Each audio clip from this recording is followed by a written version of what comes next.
कडवटपणा नाही, बिया नाही, फक्त गोड तिखट रसाळ चव. तर आज बनवूया आपण क्रश लिंबूचं झटपट होणारं आणि उपवासाला चालणारं असं लिंबूचं लोणचं. तर सर्वात आधी आपण घेतले पातळ आवरण असलेले लिंबू. पातळ सालीची लिंब लवकर मुरतात आणि कडवटपणा देखील कमी येतो. आता ही लिंब मिठाच्या पाण्यामध्ये स्वच्छ धुवून घेतली. 10 मिनटं मिठाच्या पाण्यात ठेवलं तर बाहेरचा कडूपणा आणि मळ देखील निघून जातो. ही लिंब स्वच्छ कापडाने कोरडी करून घेतली. लक्षात ठेवा, पाणी अजिबात राहायला नको, नाहीतर आपलं लोणचं खराब होऊ शकतं. आणि ही लिंब पुसायला जो आपण कापड घेणार आहोत तो देखील स्वच्छ आणि कोरडा असावा, जेणेकरून आपले लिंब देखील लवकर कोरडे होतील.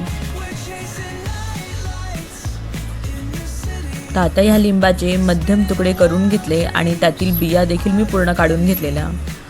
तुम्हाला हवं असेल तर यापेक्षा देखील तुम्ही छोटी साईजमध्ये कट करू शकतात, कारण आपल्याला मिक्सरमधून ते ब्लेंड करायचे त्यावेळेस लवकर होतील. तर अशा प्रकारे आपले लिंबू कट करून झालेले आहेत. आता एक एक करून यातील बिया देखील मी काढून घेतल्या. बिया जर ठेवला तर लोणचं कडू लागू शकतं, त्यामुळे बिया शक्यतो सगळ्या काढून घ्यायच्या. आता हे तुकडे मिक्सरमधून टाकून थोडं जाडसर भरडून घेतलं. पूर्ण पेस्ट करायची नाही, थोडे थोडे तुकडे आपल्याला ते दाताखाली जाणवले पाहिजे. आणि मिक्सरमधून ब्लेंड करताना देखील ते थोडे थोडे करूनच ब्लेंड करायचे, ज्यामुळे ते लवकर बारीक होते.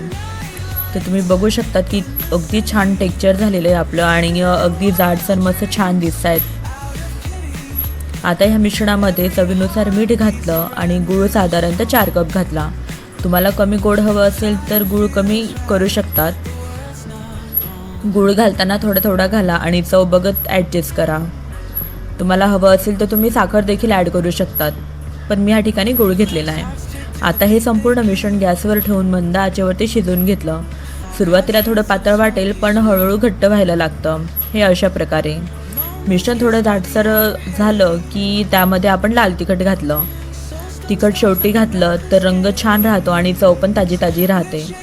तर छान एकजीव करून गॅस बंद केला. पूर्ण थंड झाल्यावर स्वच्छ कोरड्या बरणीत भरून घेतलं. बरणी आधी उन्हात ठेवली तर ओलसरपणा राहत नाही. तर अशा प्रकारे तयार झालं आपलं क्रश लिंबूचं गोड तिखट लोणचं. रेसिपी आवडली असेल तर लाईक, शेअर, सबस्क्राईब करायला विसरू नका.